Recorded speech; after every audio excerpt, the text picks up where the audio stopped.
chamo de brincadeira, né? TOC, que não é transtorno obsessivo compulsivo, é a taxa de ódio circulante. Quando se trata do que é público, esse é um sentimento, um afeto, no sentido clássico do termo, né? Radical, quando se trata, sobretudo, de política. A política já foi a grande arte, porque a arte da polis está associada a ela a justiça, de que a justiça. A verdade está associada à política. A política teria que se beneficiar das virtudes fundamentais que os gregos, Aristóteles sobretudo, mas Platão antes dele também, elaboraram e que chegaram à cristandade, né? Chamadas as 4 virtudes naturais, que são a sabedoria, a justiça, a coragem e a temperança. Depois se acrescentaram as virtudes teologais, a fé, a esperança e a caridade, que não tem diretamente a ver com a política. Mas essas 4, né, eram inerentes à política. Não são mais. Na Idade Média ainda, por mais que se fale na escuridão, na época das trevas, etc., né, na Idade Média, a política era a arte do bem comum. Ora, se se pensa no bem como valor supremo, que a Idade Média, a filosofia cristã medieval, portanto, Santo Tomás, por exemplo, identificava com Deus, Deus era o supremo bem. Então, quando se fala em bem comum, em termos da sociedade humana, está se falando da mais alta das qualidades, virtudes, da mais alta das dimensões da vida. Santo Tomás diz que o homem nasceu tendendo à felicidade e à vida em sociedade. Portanto, aquele posterior, nenhum homem é uma ilha, né? Santo Tomás já tinha antecipado. Não, nenhum homem é uma ilha. Todo homem, toda mulher, seria obrigatório dizer naquela época, não era, vive em comunidade. É da essência, não é algo que se atribui. É como se ele tivesse escrito: a essência do homem consiste na busca da felicidade e na vida em sociedade. Ora, a vida em sociedade é a vida no comum. E o comum é um bem. Não é apenas um bem, é o que há de bom para o comum e por isso constitui o bem comum. Foi assim que Santo Tomás caracterizou a política e que a Igreja a absorveu, até hoje. Quando os diversos papas, mesmo os mais conservadores, indicam que a política é uma obrigação da cidadania dos cristãos católicos, né? Está se falando da Igreja Católica, e que é o novo nome da justiça e o novo nome do amor. Isso dá à política uma dimensão, como eu acabei de dizer, amorosa, porque é a tendência à vida em sociedade é a tendência à alteridade, ao outro, a estar presente ao outro, a ter os outros presentes a si, a formarmos nós todos, entre nós, né? Minha conexão está instável, mas voltou. A formarmos todos entre nós algo que nos pertence igualmente a todos. Daí decorrendo, inclusive, já que eu estou falando, né, da Igreja Católica, e que se está discutindo nesse momento os evangélicos e os católicos na divisão de votos, né? Então, já que eu estava falando da Igreja Católica, só para mostrar que isso não é uma coisa grega superada, essa relação com a política, né? A natureza amorosa da política é uma maneira de explicitar em termos sociais aquilo que o fundador, Jesus Cristo, tinha estabelecido como o grande mandamento: amarem-se uns aos outros, amarmos-nos uns aos outros como Ele nos amou. Isso significa encontrarmos no rosto do outro, no corpo do outro, a presença dele. Quando ele diz, quando perguntam a ele, bom, como é que a gente sabe que fez o bem? Aí ele diz, porque eu tive fome e vocês me deram de comer. Eu tive sede e vocês me deram de beber. Eu estive preso e vocês foram me visitar. Eu estive doente e vocês me curaram. E disseram, como assim? Nós não fizemos nada disso. Ele disse, sempre que vocês o fizerem a um desses, era o povo que estava ali, é a mim que estão fazendo. Então, a natureza da política como ação amorosa entre todos, toda vez que vocês fizerem a um desses, né? Portanto, a qualquer pessoa da comunidade, o chamado o próximo, né?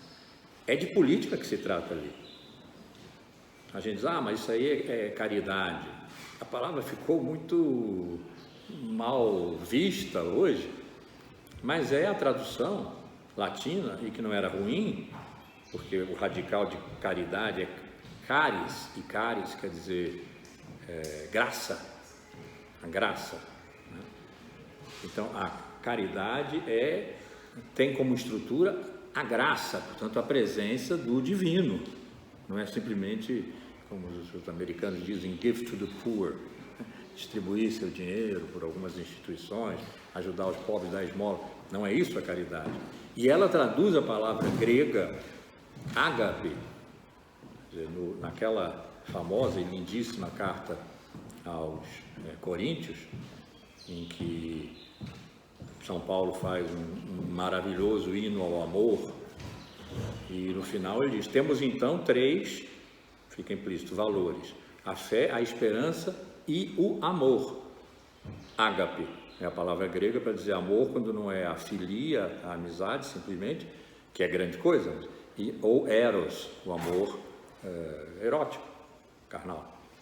Então, ágape envolve todas as dimensões do amor. Temos a fé, a esperança e o amor. A tradução latina botou caridade, caridade acabou virando uma coisa paternalista, caritativa, etc. E não é. O que é, quando aplicado à política, por esse caminho, né, que eu acabei de traçar, muito esquematicamente, é que a atividade política é, do ponto de vista cristão, pelo menos do ponto de vista católico, uma atividade amorosa. Ora, nós estamos vivendo esse período das polarizações, das extremaduras de posições gerados pela extrema-direita no mundo, porque o que ela faz é escolher inimigos para destruí-los, inimigos frequentemente muito fantasiosos. Quer dizer, o globalismo internacional ligado à maçonaria e ao comunismo, e que pratica atos de pedofilia, enfim, e a guerra cultural, e os valores todos da família, e aborto, etc., fazem um caldeirão que Nietzsche chamaria de ressentimento e de geração de culpa. Nietzsche, na genealogia da moral, tem essa imagem, pessoas num subterrâneo mexendo caldeirões, de onde se forma o ressentimento e a culpa, formam o ressentimento e a culpa, né? Então, o que a extrema-direita tem feito pelo mundo, isso pode ser uma tendência a um prazo razoável dentro das nossas vidas, né? É escolher inimigos e caracterizar esses inimigos como o absoluto outro extremo, que por isso, por ser um extremo oposto, totalmente inconciliável, portanto, como já tenho dito aqui tantas vezes, porque não há lugar do meio, que é o lugar da verdade, é o lugar das virtudes, da prudência, da temperança, da coragem, da sabedoria, é o lugar da verdade. Não havendo esse lugar, é necessário que um desses extremos seja destruído. Então essa é, mais ou menos, também muito em traços largos, a mecânica do ódio, como o sentimento, Stimmung em alemão, que diz mais do que sentimento, a tonalidade afetiva, no sentido affectus, quer dizer, tocar e ser tocado, tocar e reagir, né? Que é o ódio. Então, nesse contexto, foi que me pareceu, já no curso anterior, que continuar tratando da verdade na dimensão de uma história da verdade não levaria muito longe. Eu até nos cursos mais expressamente sobre a verdade, a tristeza da verdade, a esperança da verdade, há 2, 3 semestres atrás, estava conduzindo nessa direção. Vou voltar a falar nisso em algum momento, e talvez esse momento até seja hoje, porque essa é a minha paixão. Eu não posso viver segundo outra coisa, senão a minha paixão, não pela paixão dos outros, né? Que eu gostaria de incluir na minha. Estou aqui por causa disso, inclusive, né? Para isso, sem doutrinação, apenas que se veja na paixão alguma coisa a ser levada em consideração, que é a verdade. Essa paixão pela verdade, da qual eu sempre contei das mais diversas maneiras, né? Sobre os mais diversos pretextos e objetos, uma história, uma longa história da verdade, começando nos míticos, lá nos séculos 10, 9, 8, 7, para comparar com os pré-socráticos, os primeiros, que seriam os primeiros filósofos no século VI, né? E daí em diante até o nosso momento, até 2016, a declaração da pós-verdade como o que domina o nosso tempo, a nossa época, digo eu, não é uma questão de 2016. O dicionário de Oxford faz isso, todo ano ele escolhe uma locução, uma palavra. É o que caracteriza a nossa época. E isso não é uma questão epistemológica. Tem suas dimensões, é claro. Uma questão que tenha a ver com o conhecimento verdadeiro, com as condições do conhecimento verdadeiro, já que estão nos dizendo que os fatos objetivos valem tanto quanto qualquer outra opinião,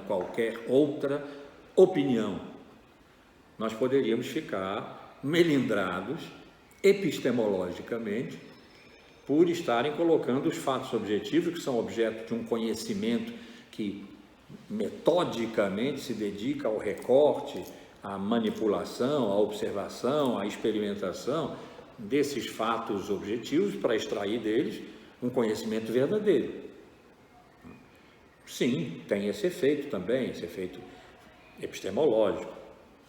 Mas o ponto aqui parece que nós chegamos, eu digo nós, porque juntos, né? Nós estivemos juntos nesse percurso e vamos continuar juntos por um tempo ainda, porque o percurso vai ser longo, imagino.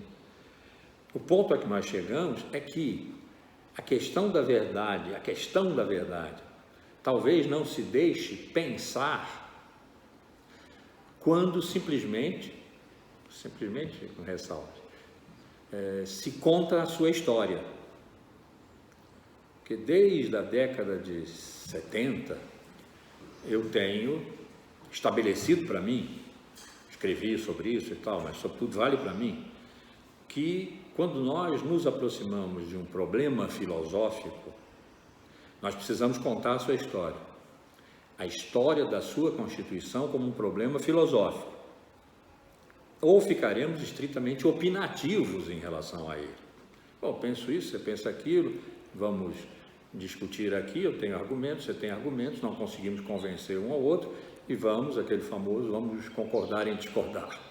E cada um siga o seu caminho, que vence o melhor. Né? nós entendemos um problema filosófico, estou falando estritamente da filosofia, mas acredito que poderia, a partir dos trabalhos de Kuhn, sobre os paradigmas das ciências naturais, poderíamos chegar a um lugar muito parecido, né? De dizer que, se nós não entendermos em que tempo, de que modo emergiu, apareceu alguma coisa que não era um problema há pouco tempo atrás e que veio a se tornar um problema, um objeto de reflexão problemática, gerando inclusive teorias, filosofias, ciências, né, e práticas, como Foucault descreve, né? Saberes, poderes, práticas, instituições, e o que faz a genealogia, que é a sua maneira de fazer história, né, de que eu estive sempre tão próximo, é ver o momento e o lugar da emergência, como se fosse um espinho furando uma carne, né? Esse é o momento agudo da emergência de alguma coisa que antes não havia. O caso dele é bem fácil de entender se a gente pensa na loucura, que foi o objeto da tese de doutorado dele, que é o primeiro grande livro. A loucura emergiu no século XVII, na França, como um objeto de pensamento para o qual se criaram ciências, a psiquiatria e uma parte do direito penal, e práticas de isolamento e instituições de asilamento, os hospitais psiquiátricos. Bom, mas não havia loucura antes? Não.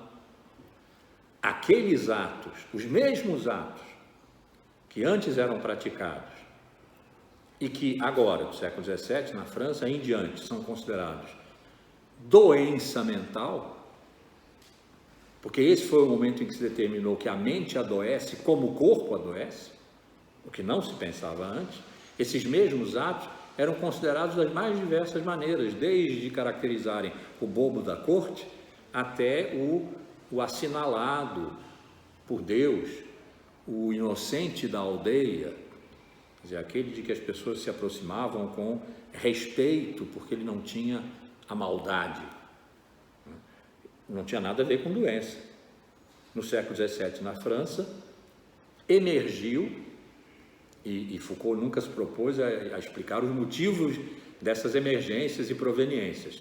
Ele as constatava como um fato positivo e, a partir daí, saberes, poderes, práticas e instituições. Sua genealogia funcionava. Estou dando isso como exemplo porque ele é muito conhecido, porque é Foucault o que dá uma certa autoridade ao raciocínio, né? Para dizer que, se não se conseguir contar a história da constituição de um problema, não se entende o que é problemático no problema. E, portanto, não se consegue lidar com ele, a não ser, como eu disse há pouco, à base de opiniões. Um pensa isso, outro pensa aquilo, que é o caracterizado no momento de tensões extremas, no momento de polarizações em que nós vivemos hoje, com todo o seu séquito de anticientificismo, que nós vimos durante a pandemia, nós vimos. Então, desde a década de 70, é uma convicção para mim, isso significa, moveu o meu trabalho, gerou até um método que eu uso para mim, não saí divulgando aí, eu achei um novo método, que eu chamei de formalismo histórico-filosófico, que está muito próximo da genealogia de Foucault, embora tenha algumas distâncias que ele de modo nenhum incorporaria, aceitaria ou assinaria embaixo, né? Convicto, portanto, eu, de que contar a história da constituição de um problema, ali eu estava falando dos problemas filosóficos, da constituição de um problema, é já um modo de pensá-lo, porque é o que o caracteriza. Sem a sua caracterização, digo de novo, em relação a ele só se pode ter opiniões, mas quando ele está caracterizado, ele está delimitado, na sua problematicidade, agora nós podemos pensá-lo como um problema. Problema, algo que se dá ao pensamento, que inquieta, de que não se sabia, para o que não se tem instrumentos de decifração, né, de trabalho, e vão se adquirindo esses instrumentos, esses ângulos, esses pontos de vista, essas relativizações, o que for, na medida da compreensão da história. Portanto, era minha convicção, não deixou de ser, talvez tenha deixado de ser uma convicção daquelas incontornáveis, é ainda uma ideia com a qual eu trabalho, que não é que se esgote, mas que haja primazia da compreensão de um problema, e no caso nós temos aqui a verdade. Na constituição do problema da verdade, haja uma primazia na narrativa da sua história, que não é óbvia. E por isso é que, retirando do não óbvio de um problema que ainda não está constituído lá no passado, uma maneira de vermos claro no nosso presente aquilo que constitui a problematicidade desse problema, porque é sempre do nosso presente que se trata, ou fica uma coisa fria, vaga, formal, né? Que não é o caso, nós estamos tratando de nada menos do que a verdade, não é a verdade em Aristóteles. Isso são os historiadores da filosofia de escola, né, que fazem, e é excelente, porque nos encurta um bocado de caminhos. Não, é a verdade hoje, é portanto a crise da verdade. Entender a crise da verdade, o que aconteceu nas décadas de 80, 90, quando os pós-modernos vieram dizer que verdade não há mais, que o que há são simulações e simulacros. O que estava acontecendo ali? Se nós formos capazes de contar para mim sempre foi longa, podia não ser, imagino, uma longa história da constituição do problema atual, que é o que interessa, porque é o que interessa as nossas vidas, da verdade, nós talvez possamos encontrar alguma coisa em Aristóteles que tratou do real e do possível, para dizer que existe mais possível do que real. O real é aquilo que, do que é possível ser real, se realizou. Mas é possível haver aquilo que ainda não há ou não sabemos e que se caracteriza de tais e tais maneiras. Então ele qualifica lá o que faz do possível uma dimensão do real. E depois ele trata numa outra sequência, mas que se parece com essa, de potência e ato. O exemplo que eu gosto de dar. Eu tenho na minha mão, na palma da minha mão, uma semente de carvalho.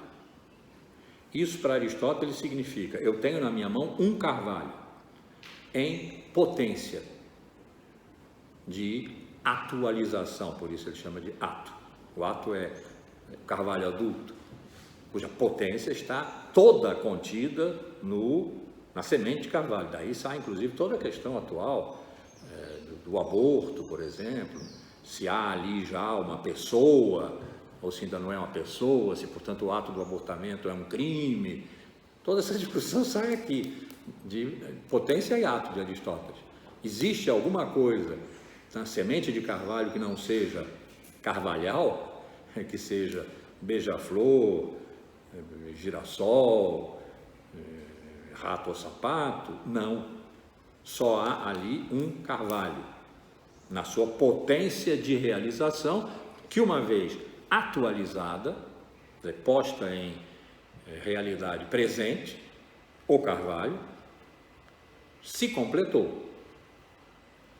Então, parece haver alguma semelhança entre essas duas séries, mas porque o potencial se parece com o possível e o atual, né, os ingleses não dizem actually, para dizer realmente, né, o atual se parece com o real, mas não é.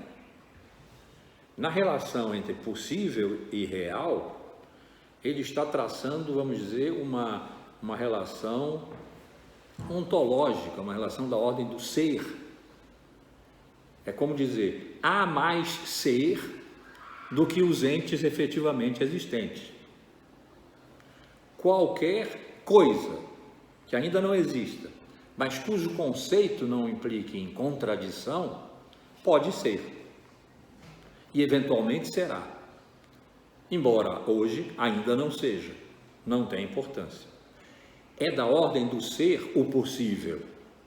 Platão tinha estabelecido isso. Uma linda, não é uma definição, mas vamos chamar de definição, uma linda definição de ser, em Platão, é a de que daquilo que tem a possibilidade de existir, ainda que uma só vez, deve-se dizer que é. Ou seja, ser é aquilo que se diz da possibilidade de existência. Isso é uma radicalidade extraordinária, porque ele está juntando possível com existência. Existência é o concreto do ser, são os entes, como nós dizemos hoje. A palavra não era usada na época, era sempre ser no infinitivo, o que gera um bocado de inconsistência, às vezes, na leitura de Platão, de Aristóteles, sobretudo, né? Que usa a palavra ser tanto para o ser em geral, quanto para isso aqui, isto é, um ser. Hoje nós diríamos um ente, mas diríamos porque Heidegger estabeleceu essa distinção, que ele chama de diferença ontológica, entre ser e tudo aquilo que vai sendo, e que é proposto até por alguns dos seus intérpretes, meu mestre Emanuel Carneiro Leão, por exemplo, que melhor do que ente seria dizer o sendo. Isto aqui é o que vai sendo e, portanto, pertence a ser na medida do seu ir sendo, ou, como Heidegger propôs, ente. Pronto. Eles não faziam essa distinção lá na Grécia antiga, na formulação do pensamento clássico grego, né? Mas o que Platão fez? Platão colocou a existência na dimensão do ser e a existência na dimensão da possibilidade, a possibilidade de existir, ainda que uma só vez. Deve nos levar a dizer da coisa que tem essa possibilidade que ela é, ou seja, que ela possui ser, que não é, portanto, acaso, acidente, porque tanto pode ser quanto não ser, né? Isso gerou depois grandes discussões, mas é uma introdução do possível na dimensão em que Aristóteles vai tomá-lo. O possível é da ordem do real, ou seja, é da ordem do ser. É mais do que o ser que vai sendo, isso que temos aqui à nossa volta, nesta sala e aqui nessa tela. Isso é o que está sendo. O possível, isso significa, o possível real é mais do que nós temos à nossa volta no mundo inteiro, em todo o universo. Então, quando Aristóteles trata da relação entre real e possível, ele está tratando do ser. Essa é uma relação ontológica. Quando ele trata de potência e ato, que é em outro livro da metafísica, especificamente para isto, né? Potência e ato, dynamis e energeia, como eles chamam, que os latinos traduziram dessa maneira, potência e actus, a semente e o carvalho, ele não está tratando de ser, ele está tratando de uma relação, vamos chamar de genética. uma relação de causalidade em que do menor surge o maior. Mas justamente surge significando dá-se, porque já estava lá. Da semente está o carvalho inteiro, né? Essa é a ideia. De modo que a grande questão do que vem antes, o ovo e a galinha, está respondida ali por Aristóteles. É a galinha. Porque é o carvalho como ato realizado que dá a semente, das quais produzem-se outros carvalhos. Tem a galinha que dá o ovo e o ovo produz a galinha. É circular, mas na hora de parar tem que parar no adulto. O adulto é o carvalho, o adulto é a galinha. Bom, então são duas séries distintas. Vou repetir. Potência e ato, uma série que eu vou chamar então de genética. Mas ali se trata de real e real. A semente é real, ela não é possível, ela é real. E o carvalho é real. É uma relação de dois reais. A semente não guarda um carvalho possível, a semente guarda um carvalho real, porque da semente não sai nada que não seja um carvalho. É uma relação diferente da que há entre possível e real, que é uma relação ontológica. Por que eu fiz essa longa digressão? Bom, primeiro que sou eu. Segundo, porque eu estava perguntando por que afinal de contas, os pós-modernos, ali no final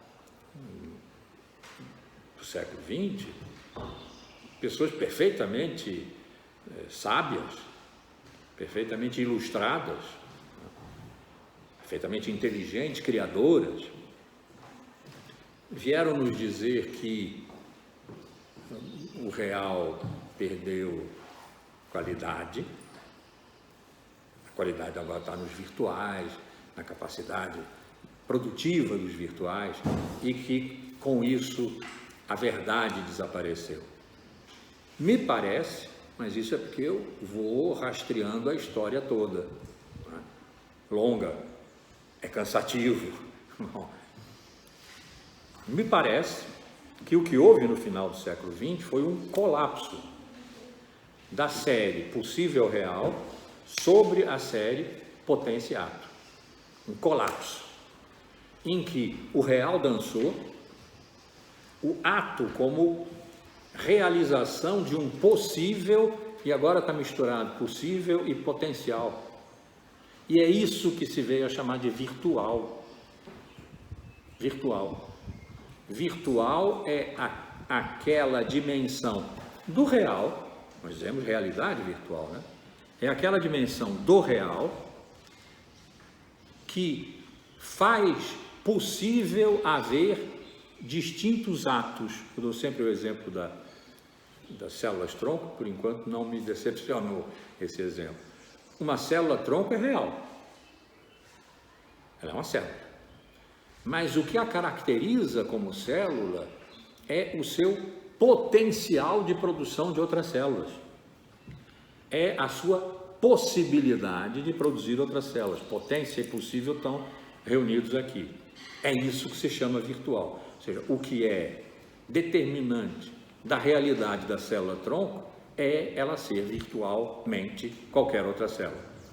É como dizer, na dimensão que Baudrillard ia chamar de hiperreal, porque virtual é uma palavra complicada.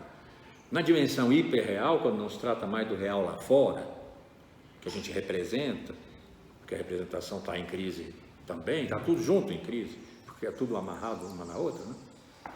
Na dimensão do hiperreal, o que qualifica a realidade do real de que se dispõe é a sua virtualidade.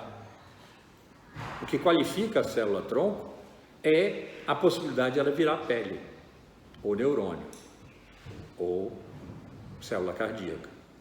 Quando então ela desaparece. A célula-tronco, virtual dessas possibilidades todas, quando qualquer dessas possibilidades se realiza, ela desaparece. Parece, portanto, a relação da semente com o carvalho. Quando o carvalho se realiza, a semente está completa, está realizada e desaparece. Então, me parece ter havido, é uma hipótese, né? Me parece ter havido um desabamento, um colapsamento do possível sobre o potencial, e que isso tenha gerado a dimensão própria da nossa realidade, a dimensão da virtualidade, em que a realidade se determina pelos seus virtuais de realização, que por sua vez são determinados pela demanda, pela eficácia, pelo consumo, mas isso é próprio da nossa época, não pertence a essa história longa toda. E nesse colapso, o real ele mesmo, que na sequência possível real de Aristóteles era de uma ordem ontológica, tinha a ver com o ser ele mesmo, o que é aquilo que é, né? Some, porque não tem eficácia, é uma abstração agora.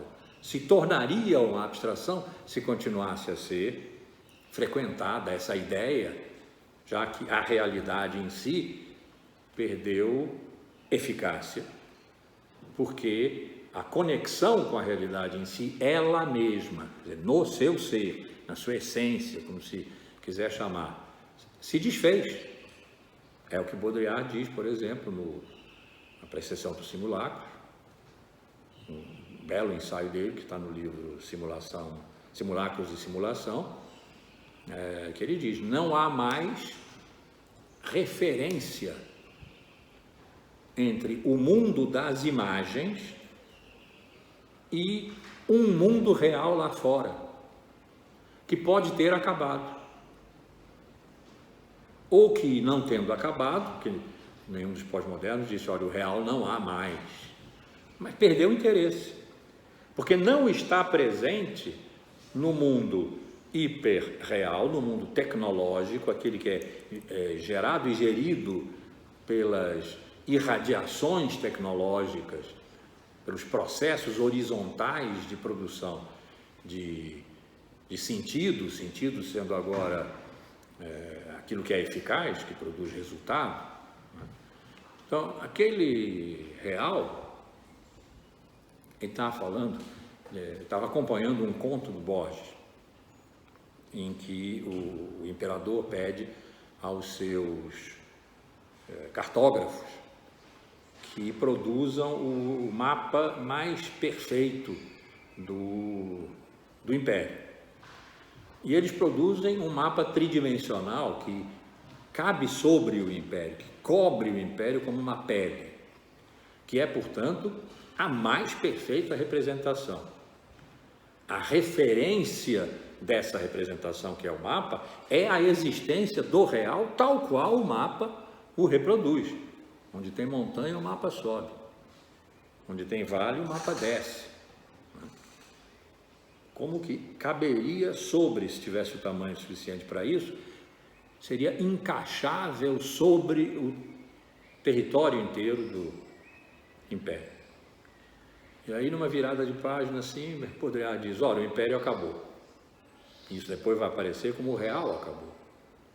O que é o mapa, então, agora? Ele não é mais uma representação, porque ele não é mais a imagem de algo real fora dele, que ele está reproduzindo, fazendo um ato de referência a esse real externo e reproduzindo no modo de uma representação, tornar presente de novo, de outro modo, como uma imagem agora, como um mapa, que presentifica alguma coisa que ficou lá fora. O mapa pode ser carregado para outros lugares, o real fica lá, mas o mapa, que é sua representação perfeita, pode ser usado em várias circunstâncias e sempre ele estará relacionado, referido àquilo que ele representa. E o que Baudrillard e todos os pós-modernos admitem é que esse ato de referência desapareceu, ele não faz parte da nossa cultura. Isso não quer dizer que não haja mais o real, quer dizer que o real deixou de ser representável na sua realidade, quer dizer, verdadeiramente. E aí vai junto na crise da representação, a crise da verdade, a crise do real, né? Tudo aquilo que caracterizou o pensamento pós-moderno, em suas extensões até o nosso tempo hoje.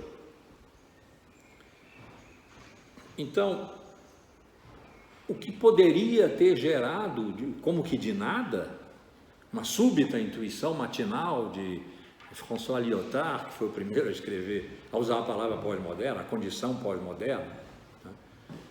Um desgosto com o moderno, e puseram-se então a matutar mentes diversas, porque isso chegou a constituir uma escola, né? Contra o moderno do século XIX, e por extensão todo o tempo anterior, porque junto com o real, com a verdade, com a representação, com o sujeito, foi-se embora a história também. Quer dizer, o passado como causa do presente, porque foi-se embora a ideia de causa, que estaria junto com a de representação. Tudo isso dançou.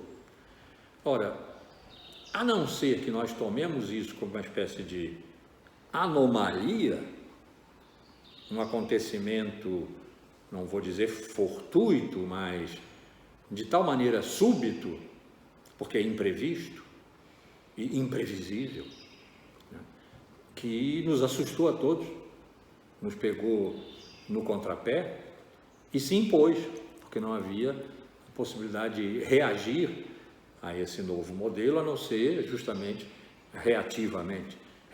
ressentidamente, então não quero mais jogar, alguma coisa assim, que é a pior das maneiras de pensar. Não é uma maneira de pensar. Então, se é possível contar a história da emergência da ideia de virtual e da sua eficácia concreta,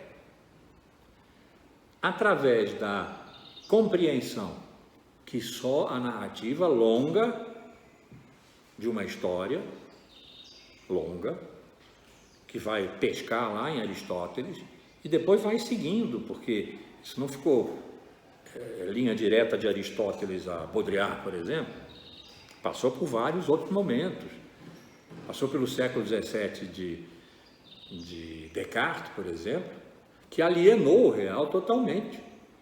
Disse, não, tudo que tem lá fora, que se chamava o real, era o lá fora, né? Tudo que tem lá fora, considerando que só chega pelos sentidos, e os sentidos que já me enganaram muitas vezes, eu não posso determinar quando eles estão me enganando e quando não estão, então devo assumir, é a dúvida metódica, hiperbólica, né? Devo assumir que tudo que me vem pelos sentidos é falso, porque não posso determinar o que seria verdadeiro, e, portanto, todo o lá fora fica condenado, e a verdade habita a mente, são as ideias inatas, habita a mente, não provém do real, portanto, a verdade não é o resultado de um ato de representação. Há um real lá fora, mas ele tende a enganar. E aí tem todo um desenvolvimento, são as duas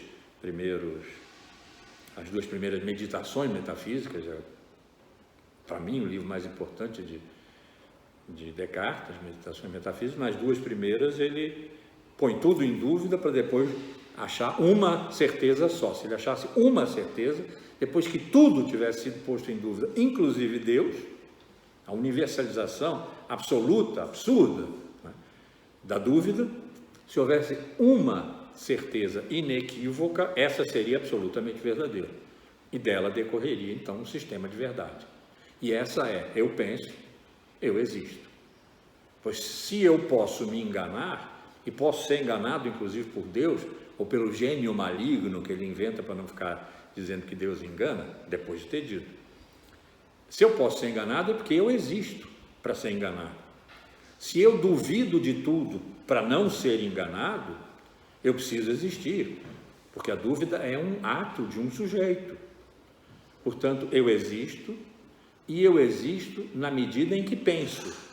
Daí saiu, no discurso do método, o famoso penso logo existo, né? Eu existo na medida em que penso. Se parar de pensar, paro de existir. Porque eu sou o conjunto das minhas ideias, não sou a minha pessoa. O sujeito, que é inventado nesse momento como centro do pensamento moderno, caracteriza o moderno, é a ideia de sujeito. O sujeito eu não envolve, por exemplo, o meu corpo. O meu corpo está submetido às sensações externas que vêm pelos sentidos, às paixões, às emoções, tudo aquilo que engana. Então eu vou me concentrar em limpar as ideias confusas que eu tenho na minha mente, confusas, mas inatas, que nasceram comigo, não tiveram outro nascimento, não vieram de fora, não são resultado de representação. Elas estão confusas e o trabalho do método aí na filosofia moderna e na ciência que está surgindo nesse momento, se torna decisivo, fundamental. Como a dizer, quase dizer isso, olha, o verdadeiro sujeito é o método, é ele que faz tudo. Então, usar o método, e ele monta lá o seu método dedutivo, indutivo, suas regras de método, para tornar claras e distintas as ideias antes confusas. Quando elas estiverem simples, claras e distintas, podem-se organizar discursos, quer dizer, combinar séries de ideias, aquelas que podem ir juntas. As que não podem vão produzir discursos falsos. E o método age então para corrigir essas falsidades. As que podem ir juntas produzem discursos verdadeiros. A verdade é, portanto, um atributo do discurso. O discurso é o resultado do trabalho do método sobre as ideias, e as ideias não são a representação do real externo. Ele não está falando aí de real e possível, de potência e ato, mas ele está dando um tratamento ao real detrimental, né?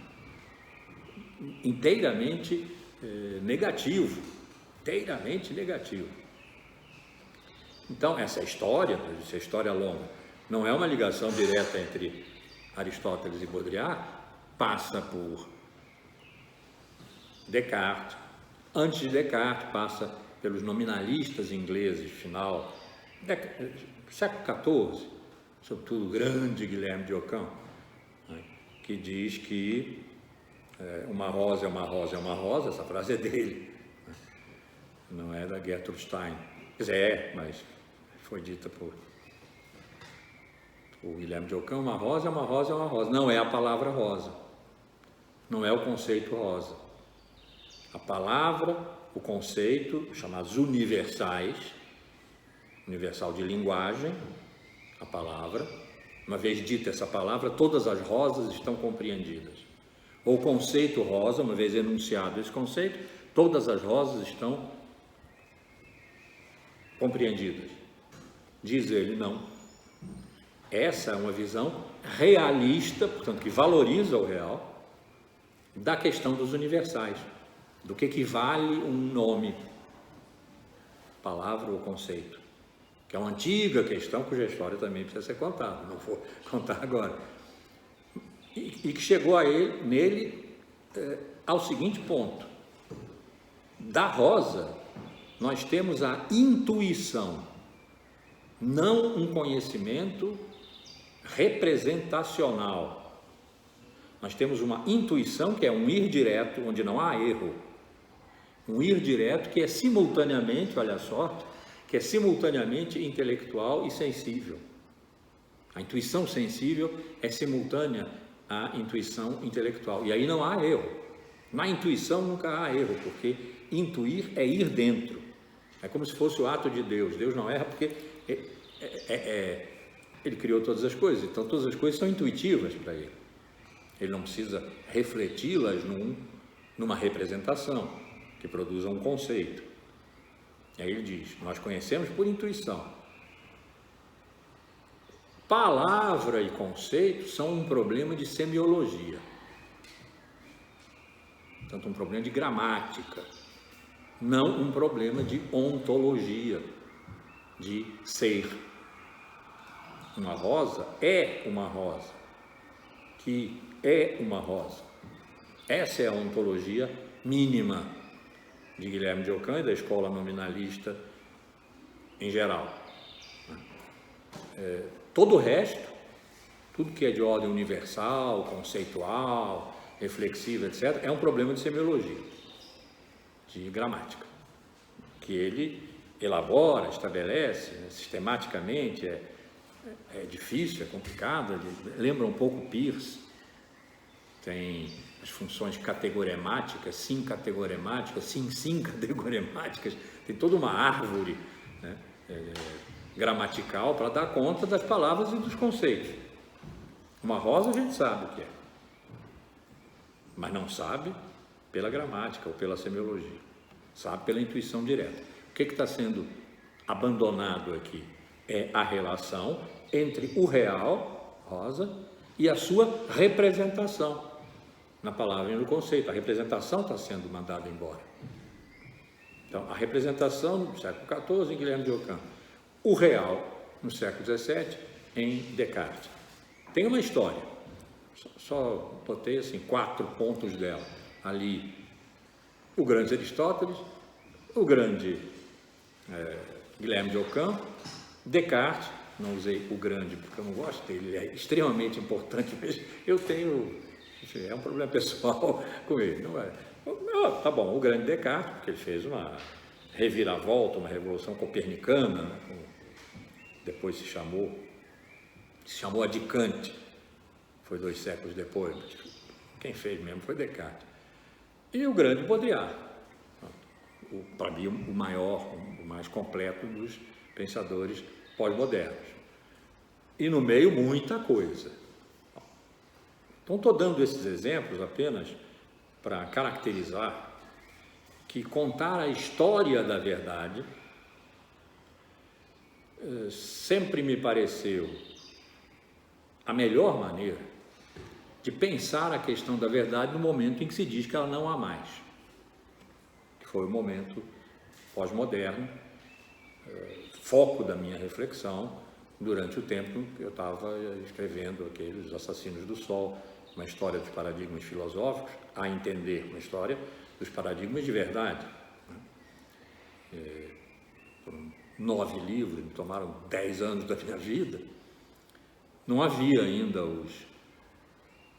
a definição da pós-verdade, que o que a pós-verdade diz é mais radical. Não é que a verdade está em crise, ou que se diz que não há mais, é que nós estamos, como mundo, como cultura, como poder, política, pós a verdade.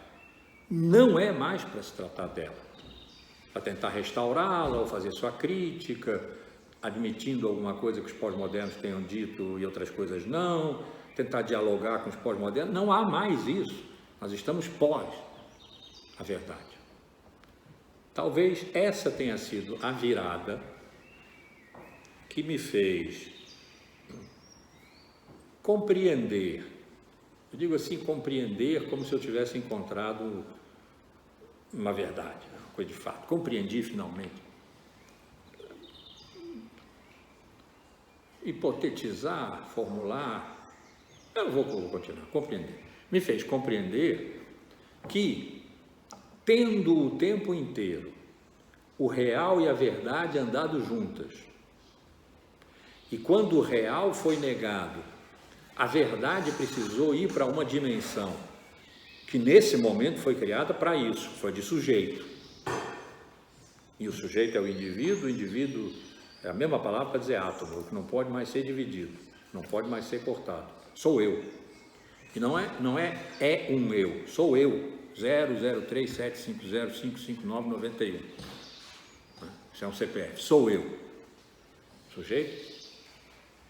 Sou eu. E isso ali, naquele momento, resolveu o problema, até que eu, sujeito, aí no final do século XX, também desapareceram.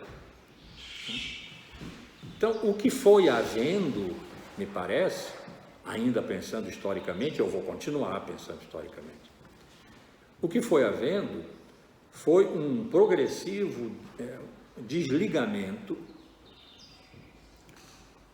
não sei se intencional, se estratégico, acredito que não vejo mesmo que grande vantagem haveria nisso, né? Mas historicamente detectado por muitos historiadores, não nessa dimensão que eu estou dizendo, porque é de uma história longuíssima, né? E com determinados objetivos que são nossos agora, aqui do presente, a crise que nós vivemos no presente, como é o nosso presente, portanto não é uma história que se conta pelo amor à história, segundo a ciência da história, não, que se conta segundo a paixão do presente, e paixão significando aí amor e sofrimento do presente, onde acontecem certas coisas que nós temos que entender.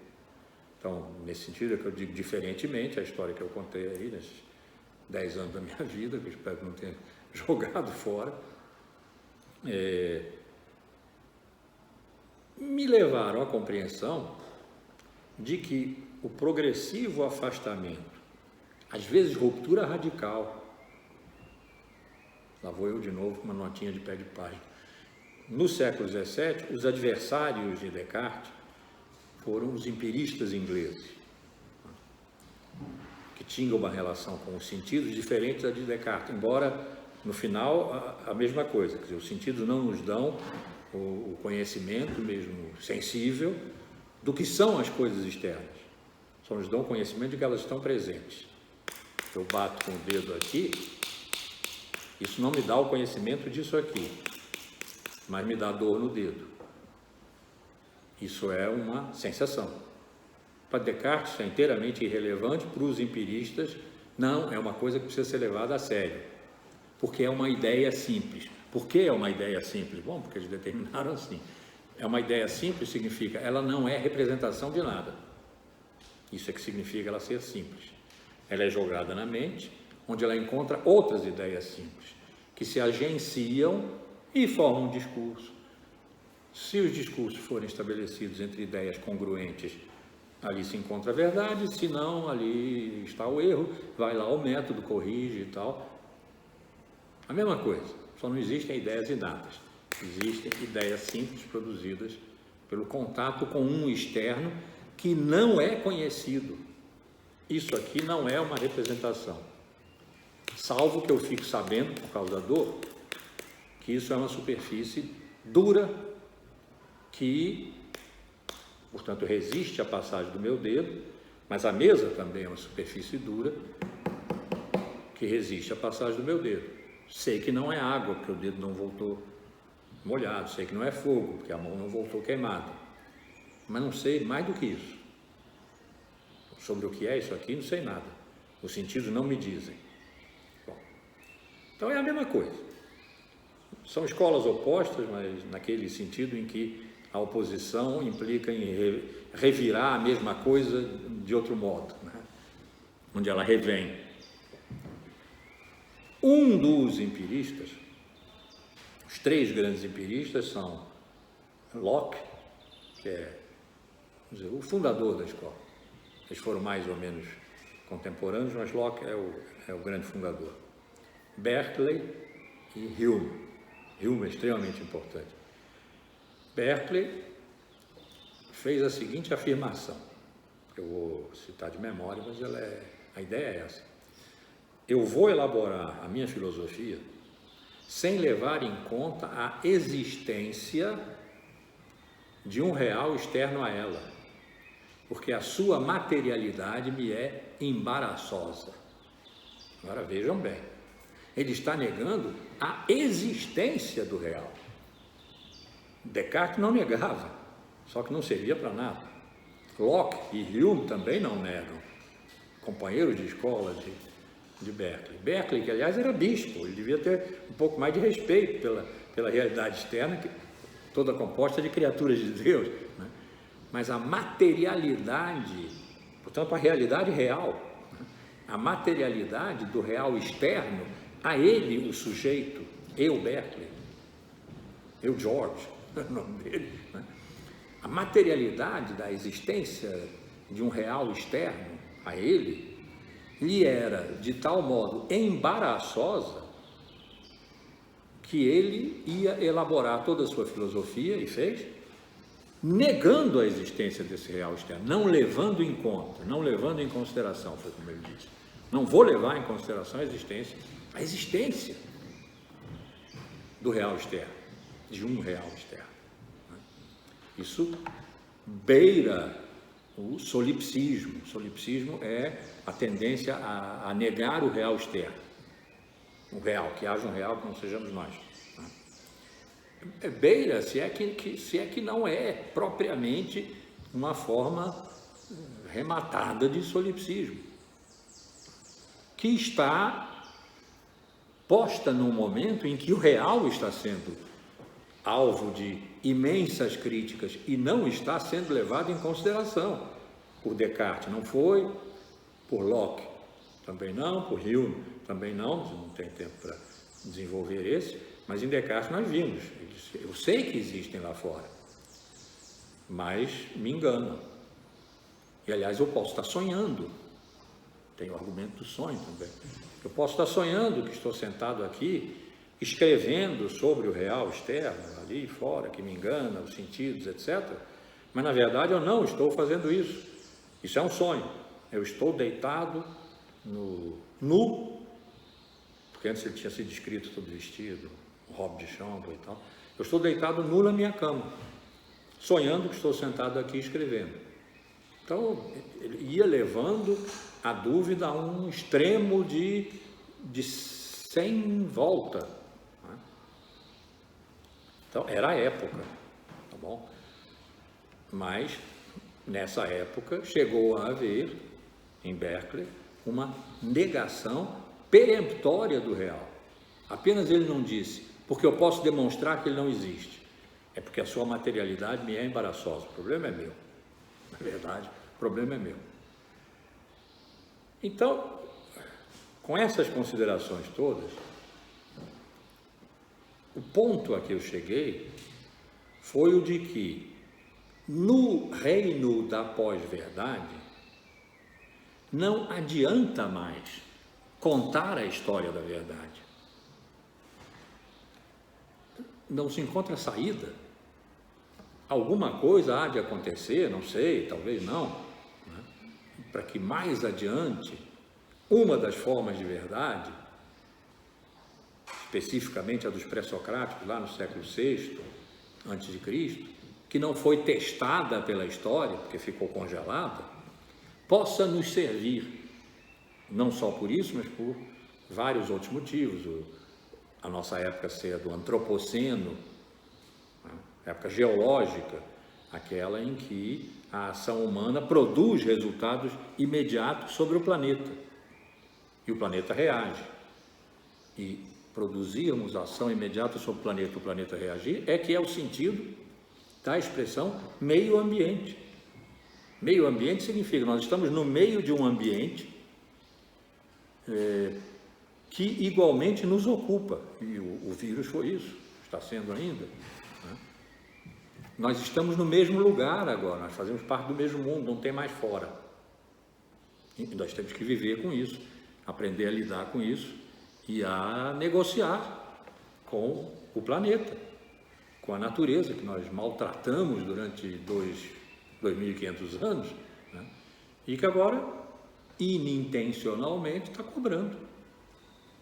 O beijo do morcego é uma cobrança da natureza. Nós temos que aprender a conversar com quem não fala a nossa língua, nem nós a dela, e dele, o planeta, e negociar a vida. Então, levando em consideração também isso, que não tem a ver diretamente com a história da verdade, misturando todas essas coisas, eu isolei ali nos cursos sobre a verdade um modelo dela, o do século VI a.C., que, se alguma coisa vier a acontecer que mude a conjuntura criada pela globalização, pela planetarização da técnica, pela transformação do mundo em mercado, pelo consumo como dinâmica do mundo, da vida, né? Bom, quem sabe aí essa forma antiquíssima de verdade, levando em consideração meio ambiente, antropoceno, portanto o nosso estarmos já sempre dentro, não haver mais fora, que esse modelo nos leve a algum lugar. Bom, mas nesse momento nós não estamos no momento em que talvez isso possa acontecer. Essa é uma utopia a ser perseguida, inclusive nas nossas práticas políticas, ecológicas, e, enfim, ambientais, culturais em geral. Mas nós não determinamos a saída desse momento sedutor e perigoso, perigosíssimo, catastrófico, distópico em termos de futuro em que nós estamos vivendo. E que, portanto, finalmente cheguei no ponto, e que, portanto, considerando, de novo, que real e verdade estiveram sempre relacionadas, a tal ponto que, quando se encontravam e um ato que só se chamou representação, bem mais modernamente, mas um ato de referência, referir significa conduzir de volta. O verbo ferre significa conduzir, trazer, e de volta. O que estava aqui não está mais, fluiu para o passado, está em outro lugar, traz-se de volta, faz-se unidade entre o que é real e o que do real se pode saber e dizer, pensar e falar. Então esse ato, vou chamar de representação porque é o termo moderno dele, né? Mas só para assinalar, representação é uma teoria que apareceu no século XIV, com a qual Aristóteles, no seu quarto a.C., não tinha nenhuma solidariedade. Mas eu estou falando agora de Aristóteles. Estou dizendo, lá nele, real e verdade estavam de tal modo imbricados que ele podia dizer que é a essência ou o ser que determina a verdade. Mas também em outros lugares, em outros livros, em outros contextos, que é a verdade que determina o ser. Talvez por isso, no seu grande livro, A Metafísica, ele, entre outras definições do que é metafísica, como arte, como disciplina, ele diz, é a arte do ser da verdade e da verdade do ser. São reversíveis. Não se pode dizer ser sem já pensar a verdade. Não se pode dizer verdade sem já pensar ser. Não há possibilidade de independência entre ser e verdade. Então, ali está o modelo canônico, modelo absoluto, não posso dizer assim, né? Ele é histórico, ele durou um tempo. Mas vou dizer, pronto, o modelo absoluto para nós, se nós quisermos encontrar um outro modo de pensar a verdade, tem que ser ali com Aristóteles, que colou a verdade no real e colou o real na verdade.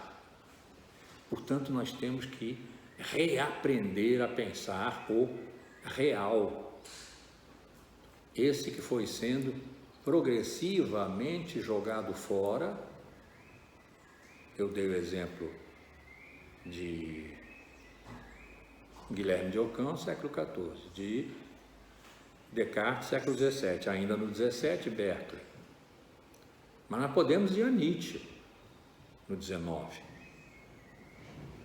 que fez críticas severas ao um real externo, disse que é uma projeção da interioridade do sujeito, que é uma ficção. Portanto, não há real nem verdade. O que há são interpretações. E interpretações de interpretações de interpretações, enfim, que servem ao que for para servir, no caso dele, a defesa do aumento da potência da vida, Foucault retomou daí, né? Não há verdade, há interpretação, os objetivos dele eram outros, mas nós estamos enterrados há 2 séculos praticamente, na ideia de que real e verdade não existem pelo mesmo motivo, são uma projeção da suposta interioridade do sujeito, que é ele, sujeito, uma ficção. Aí, claro, teríamos que passar por um bom pedaço de Nietzsche para entender porque que sujeito é uma ficção. Isso tem a ver com o homem bom, que é então um bom sujeito, mas que deseja morrer. O último homem, é o último homem, o homem que deseja morrer. Enfim, aí é Nietzsche puro na veia, não dá para esse curso. Um dia eu vou dar um curso só sobre Nietzsche, 1 ou 10, porque ele merece. Então, pronto, momentos diferentes de exclusão de real e verdade, alienação do real em benefício da verdade, alienação da verdade como abstração, coisa de semiologia, Guilherme de Ockham, em benefício de um real do qual se tem a intuição imediata, uma rosa é uma rosa é uma rosa. Foram várias, Berkeley e sua espantosa declaração, foram várias maneiras diferentes de separar real de verdade. E é preciso reunificá-las. Como fazer isso? Não tenho a menor ideia. Por isso é que esse curso tem como adendo o que Aristóteles pode nos ensinar. Então nós vamos ter que dar umas passadas por Aristóteles, que Aristóteles é o cara, é impressionante. Ele foi o primeiro grande formulador de um grande sistema, um buraco negro, no sentido de que nada sai dali.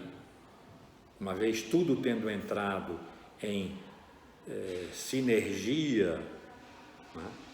Todas as dimensões lógicas, físicas, metafísicas, éticas, políticas, poéticas, que é a estética, retóricas, jurídicas, enfim, astronômicas, tudo está ligado num grande todo, que é o sistema aristotélico, dividido em filosofia teórica, que é a lógica, a física, a metafísica e a matemática, filosofia prática, a ética, a política, a poética, a retórica, a legislação, enfim, que tem uma concatenação completa entre si.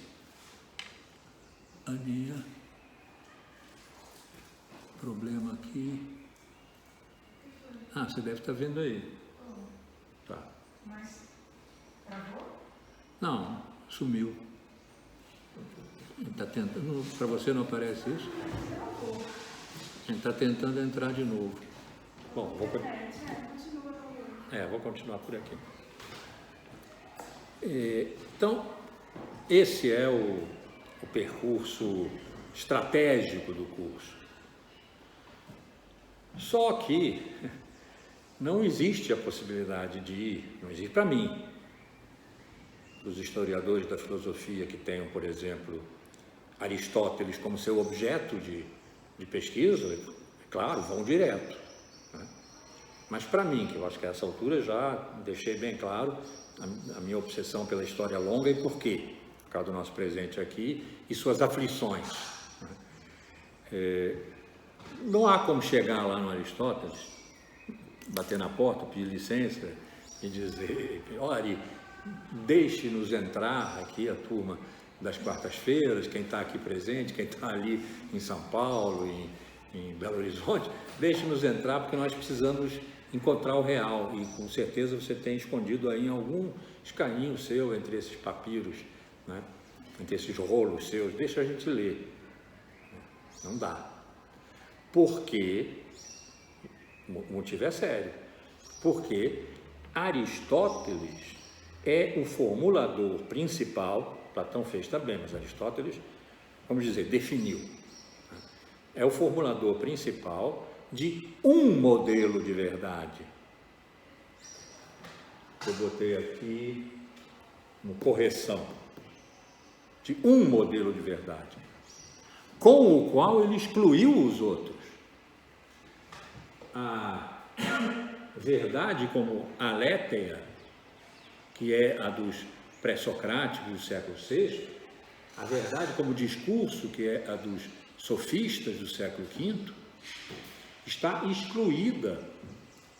Estão, esses dois modelos, excluídos por Aristóteles quando ele estabeleceu a correção como modelo de verdade. E o que se seguiu, eu botei aqui o cuidado, porque achei que a gente chegava lá, não chega de maneira nenhuma, mas na próxima aula é garantido, porque eu vou começar já com essa história. O que veio depois, a verdade como cuidado, chamadas escolas menores, o cuidado de si, a verdade como adequação, essa ele talvez deixasse passar um pouquinho, porque ela foi formulada por Santo Tomás, que foi um grande aristotélico, mas aristotélico cristão. Teria ressalvas ali, reservas. Então, talvez ele deixasse passar. Agora, a representação e as coisas todas de Descartes, de Nietzsche, imagina, interpretação de interpretação. Ele tem até um livro na lógica, ele, Aristóteles, Peria Hermeneias, que é sobre a interpretação, onde Nietzsche não bebeu nunca, morreria de sede diante daquele livro. Então, eu não posso simplesmente ir direto a Aristóteles e me pedir que ele dê a chave do real, porque eu vinha me convencer nos últimos anos da minha vida, nos anos atuais, né? Nos anos mais recentes da minha vida, que se eu não reaprender, nós não reaprendermos a ter um acesso ao real, seja lá o que for, que queira hoje dizer real, né? Se é que quer dizer alguma coisa ainda, possivelmente não, mas possivelmente venha a ter, e talvez em parte por esforço nosso aqui. Pô, que bom, vamos tentar, né? Porque ele definiu verdade de tal modo que, tendo dito que a metafísica, sua arte suprema, na época arte, técnica, teoria, não se distinguiam muito, né? Então, a sua arte, o supremo do seu sistema, né?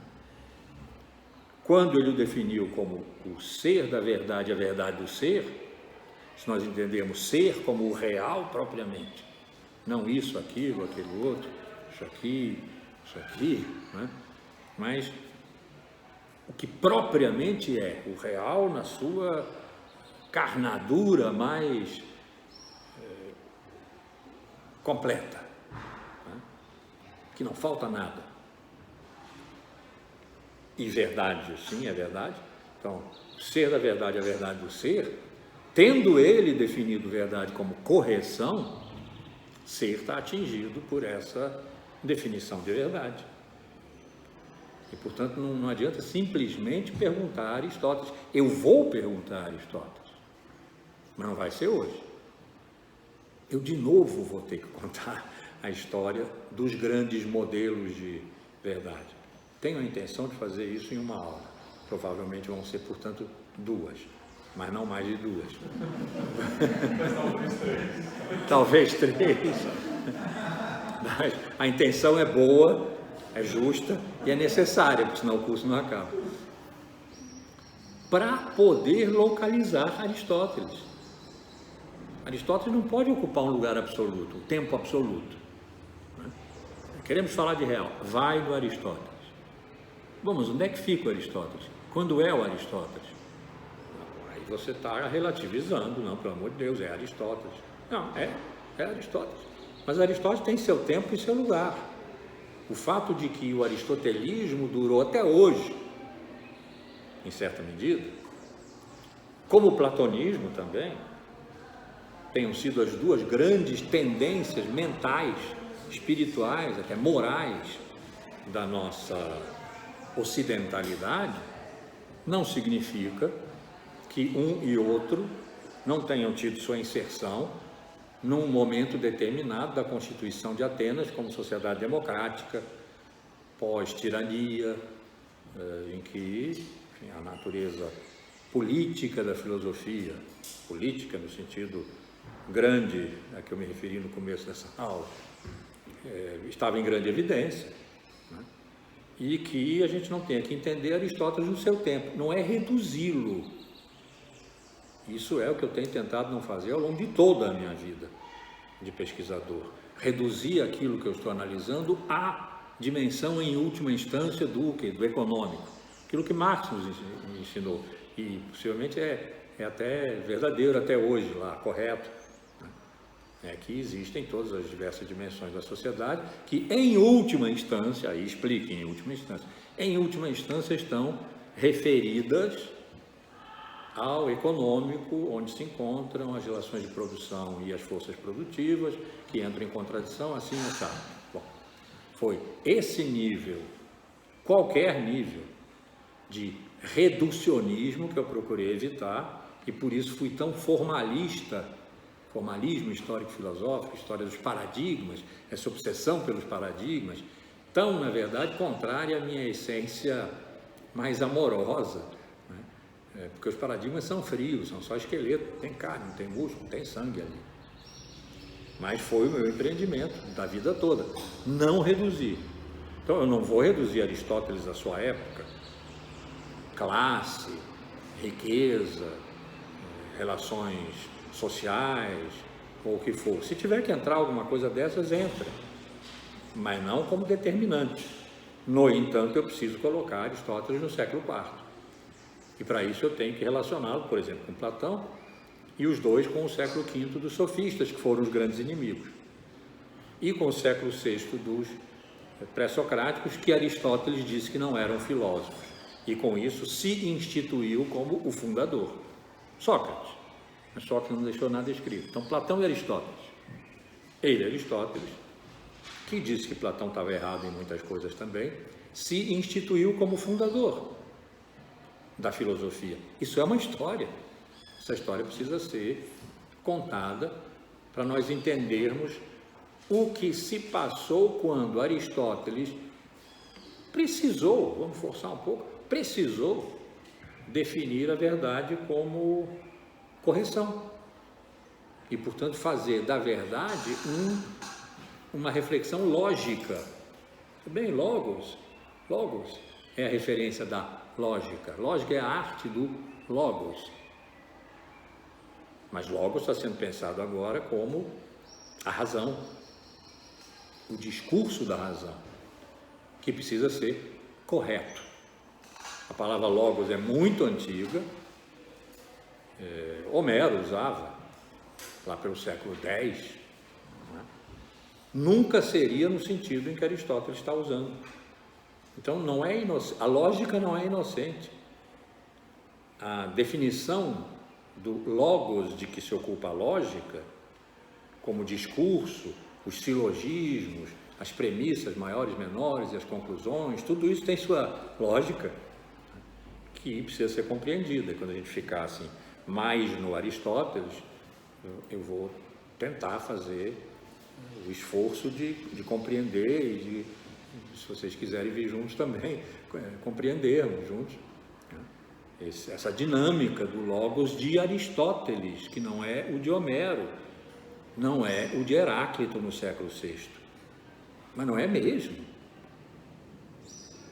Um dos motivos pelos quais, provavelmente, Aristóteles disse que Heráclito não era um filósofo, como todos os outros, pré-socráticos, gigantes, não eram filósofos. Ele poderia dizer, eles nem sabem o que é o logos. Não foi por aí que ele foi, mas poderia ir. Então, eu vou precisar, dessa vez, com um interesse diferente, porque eu quero tratar do real.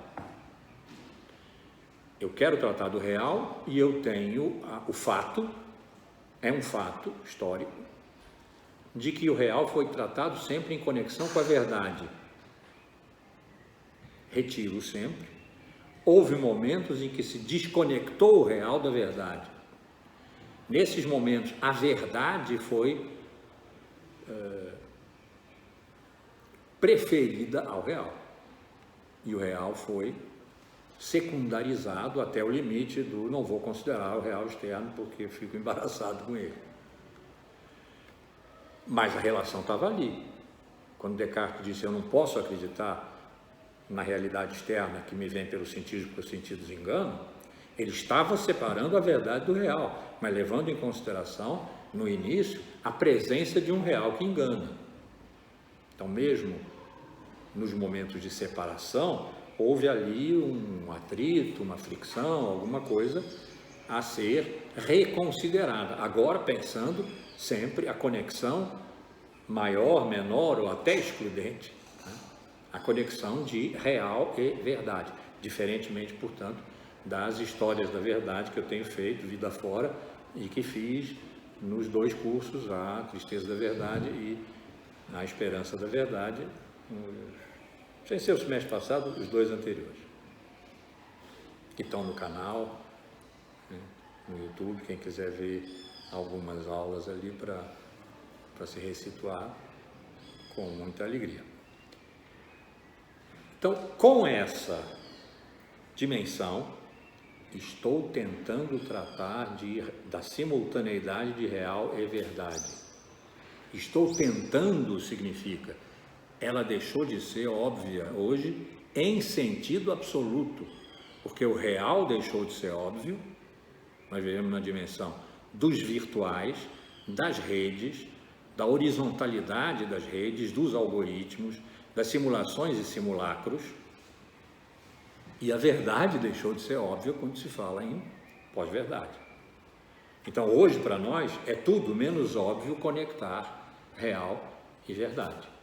Eu só posso fazer isso para tentar entender o que significa hoje para nós essa desconexão.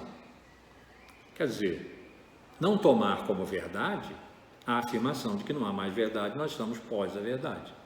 Não estou tomando isso como verdade, seria até contraditório ao nível extremo do paradoxo.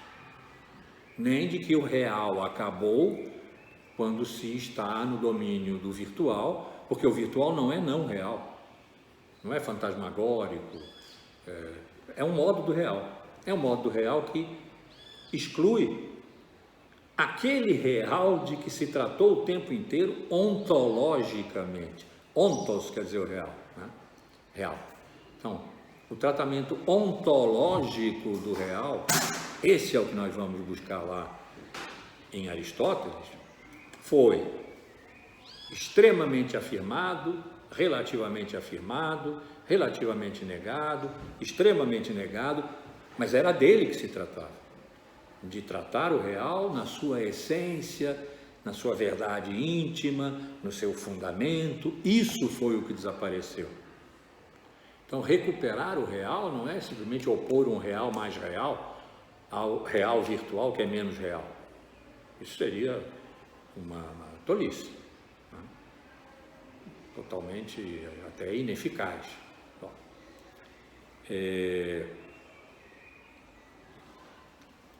eu desejo recuperar a dimensão ontológica do real,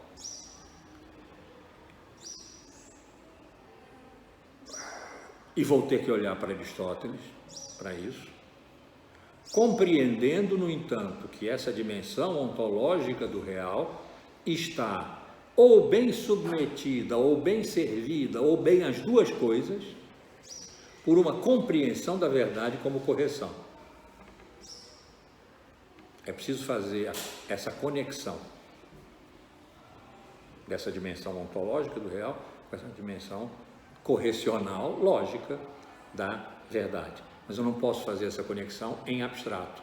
Eu preciso, de novo, contar uma pequena história que localize Aristóteles e a sequência de Aristóteles. O antes dele vai provavelmente nos levar um pouquinho mais de tempo do que o depois dele. Mas é importante dizer o depois dele, porque depois dele é que nós estamos. Então, pronto. De novo, eu fiz aqui um plano geral de voo.